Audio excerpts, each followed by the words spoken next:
What's up, everyone? My name is Shiv. Today, I want to take a moment and break down the market for next week. Today is September 27th, so we're going to be talking about the week ahead from September 28th to October 2nd.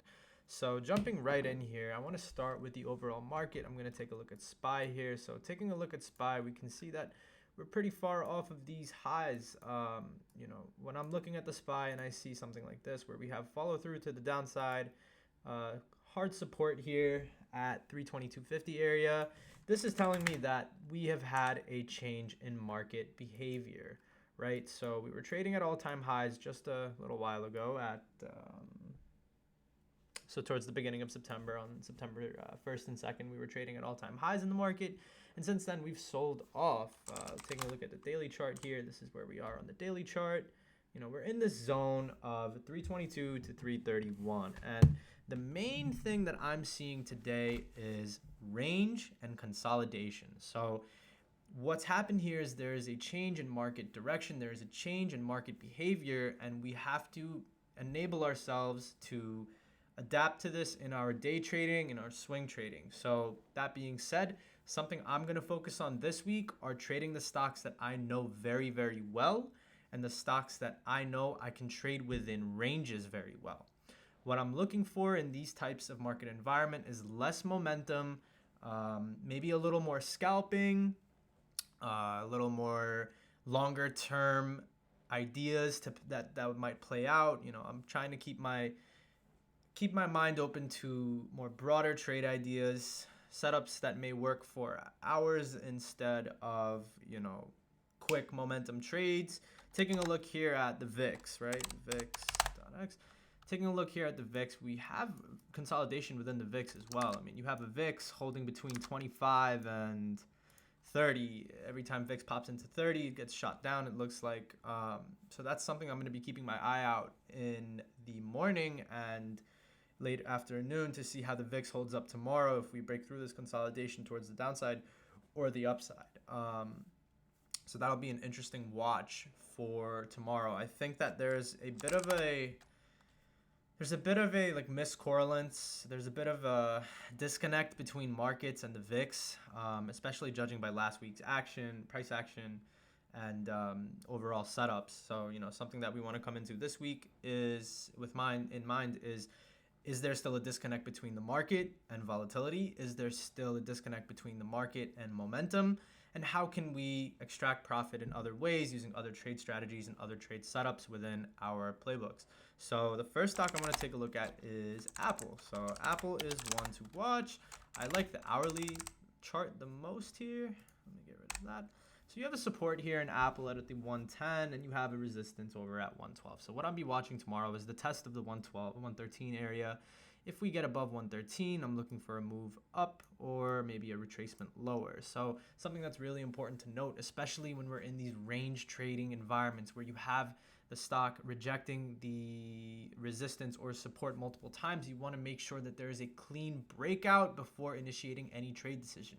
So something I'll be watching out for tomorrow is how Apple reacts to these levels, specifically 113 and 110, and seeing if we can craft a play in Apple between those ranges. The next stock I want to take a look at is Boeing.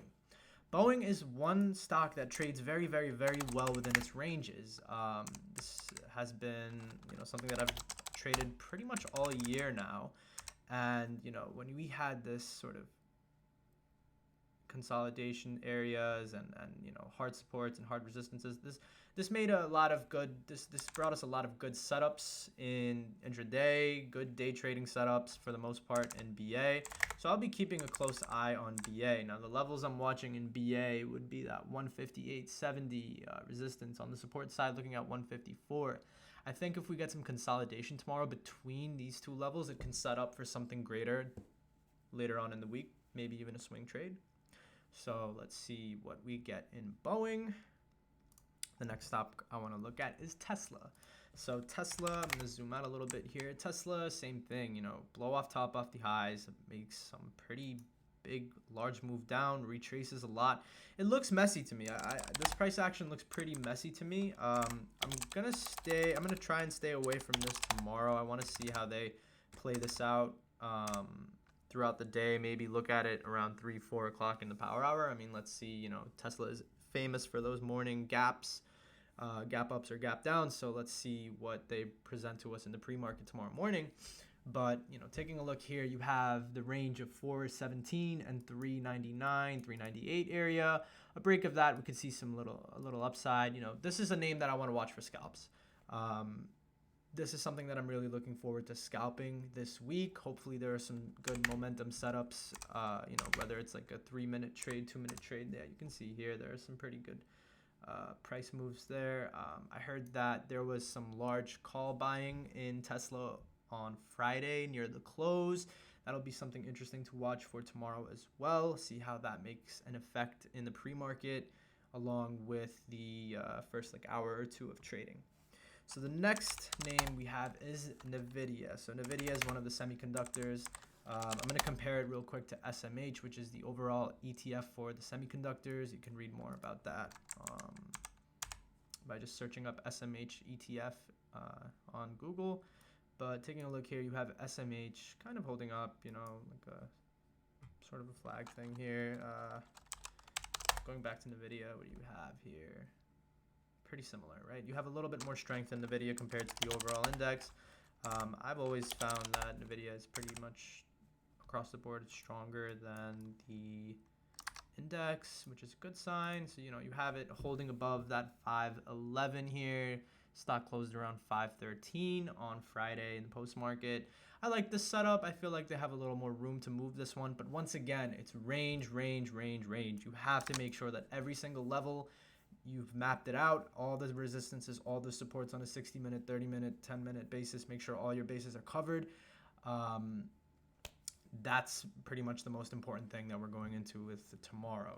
Across the board, just range. You need to make sure that you have the right research applied, you have the right charts set up, and another thing that I like to do a lot, especially when we have market environment like this, is take a look at those larger time frames, like watching those 2-minute charts instead of the 1 minute, watching the 5-minute charts, 15-minute, 30-minute, even the 60-minute if you're sitting for the entire market session.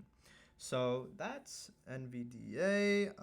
The last one, I'm trying to keep the list kind of small this week. I know there are a ton of names out there that have gotten some buzz, but to reiterate what I said in the beginning of the video is I want to stay closer to the names that I know I trade well, especially during these sorts of market environments. So that's why I got Apple. There's a reason why I'm watching it, because of the ranges and the way that they're playing out. It looks like a good chart, good technical setup.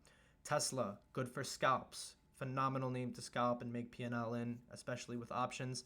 BA, phenomenal range trade all year. That's why we're watching that. NVDA, it has sector strength compared to the other stocks in its group, like AMD or Micron or IQ. I don't know if IQ is one, but you get the point. And then the last one I'm watching is Beyond. Beyond has demonstrated strength compared to the market. Taking a look here at its daily chart. Let's go to a daily chart. Taking a look at its daily chart here, the stock is nearing its 52-week high. Taking a look here, its 52-week high is just shy of 160, just shy of 170, around that 168 area. And what I like here is you got the stock held up really well when the market collapsed in the last few sessions.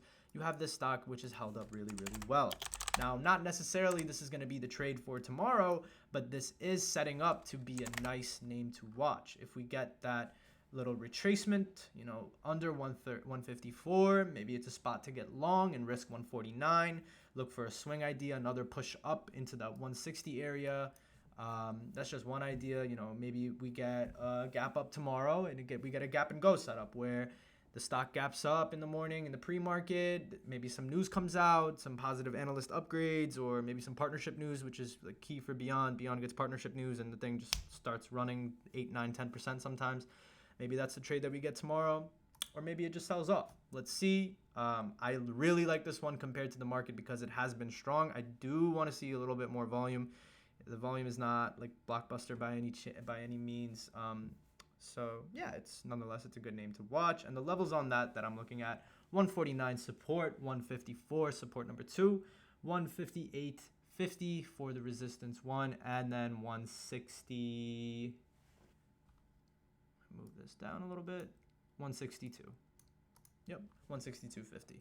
So let's see how those levels play out. Let's see what they do to that during tomorrow's session. So I'm going to repeat the watch list one more time. It's Apple, SPY, Tesla, BA, Boeing, NVDA, NVIDIA, and Beyond, BYND.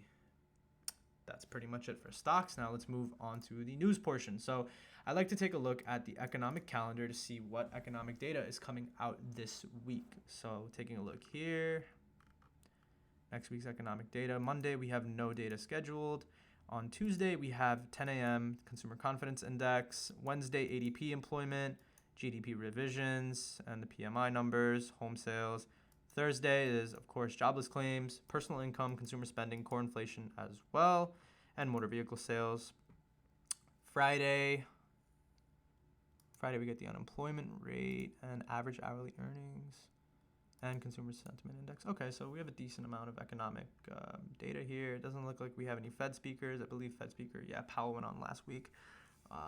They had the whole Fed week last week, so market's still sort of, doing the price discovery. Another thing to mention here is that we are in election season. So election season, markets typically get a little more dull, a little more, a little less predictable in terms of volatility. So let's see, how that holds up. But it should be a good earnings season. It should be a good election season for the market, in terms of trading opportunities. Okay, so taking a look at CNBC, I just like to scroll around and see, the headlines, see what's going on. Pelosi still believes the COVID stimulus. I believe there was an uptick in COVID cases in New York yesterday, or Friday, maybe it was. Maybe that's something that the market looks out for. Trump nominates Barrett for the Supreme Court. Okay. Taking a look at today's futures, we got the Dow up just about 100 points, the S&P up 10 points, and the NASDAQ up 35 points. Let's see how they hold this overnight and how they hold this through the morning. And the last piece of information that I like to look at is the heat map. So taking a look at the heat map on a 1 week basis, let's see what was stronger than the market and what was weaker. So you have Apple and Microsoft, big tech companies, pretty much stronger here. Same thing with NVIDIA, stronger than the market. Amazon, stronger. Nike, coming off of its earnings report. That's another good name to watch, by the way, as well. I won't personally be watching it, but I know that is one of the names with a lot of volume behind it right now. You got PayPal as well. That's pretty much it. In terms of weakness, you got banks are pretty weak across the board, about a 5% decline in banks all week long. The weakest one is a Citibank, ticker C, down 6.5%.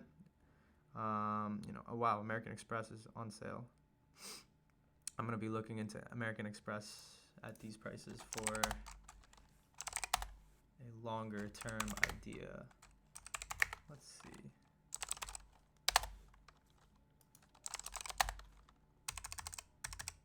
Okay, it's still got room, but yeah, American Express would be a nice one to watch for a swing trade. GE down 11%. CVX and XOM down a lot there. So we have a mixed bag across the board here. I think that this is pretty interesting in terms of a heat map for the market for this week. So yeah, that's pretty much all I have for today. As always, any questions, concerns, comments, feel free to comment down below or DM me on Discord. Thanks for watching. Be sure to like, subscribe. Thanks, everyone.